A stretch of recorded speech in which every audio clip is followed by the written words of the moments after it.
Eh bien, un monument patrimonial majeur de Québec s'est envolé en fumée la nuit dernière. Le manège militaire qui se trouve aux portes du Vieux-Québec entre la Grande Allée et les Plaines d'Abraham a été ravagé par un violent incendie.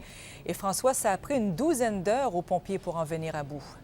Absolument. Les pompiers qui ont commencé à prendre le dessus sur cet incendie en milieu d'avant-midi. Écoutez, c'est un bâtiment majeur, vous l'avez dit, inauguré en 1889, voilà. Donc, bâtiment militaire important de la Ville de Québec. L'incendie s'est déclaré vers 21 heures hier soir. Et je dois vous dire qu'on ne connaît pas encore à cette heure-ci la cause de cet incendie.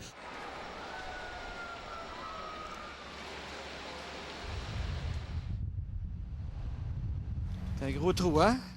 Un spectacle désolant attendait le maire Labaume de retour de voyage. Du manège militaire construit en 1885, il ne reste que les murs de pierre calcinés. L'imposante toiture de bois est partie en fumée dans un violent incendie le 4 avril dernier.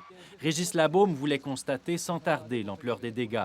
La visite terminée, le maire est plus convaincu que jamais que la résidence des voltigeurs doit être reconstruite à l'identique, selon les plans de l'architecte Jean-Étienne Taché. On ne commencera pas à être à gogo là-dedans. Là. On ne commencera pas à être créatif. C'est pas une place pour être créatif, c'est une place pour refaire ce qu'il y avait là.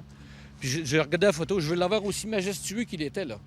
Je veux pas de zigonnage puis de petites affaires. Reconstruire le manège militaire coûtera cher. La semaine dernière, les ministres conservateurs José Werner et Peter MacKay ont visité les ruines et confirmé que le gouvernement Harper avait l'intention de rebâtir le monument.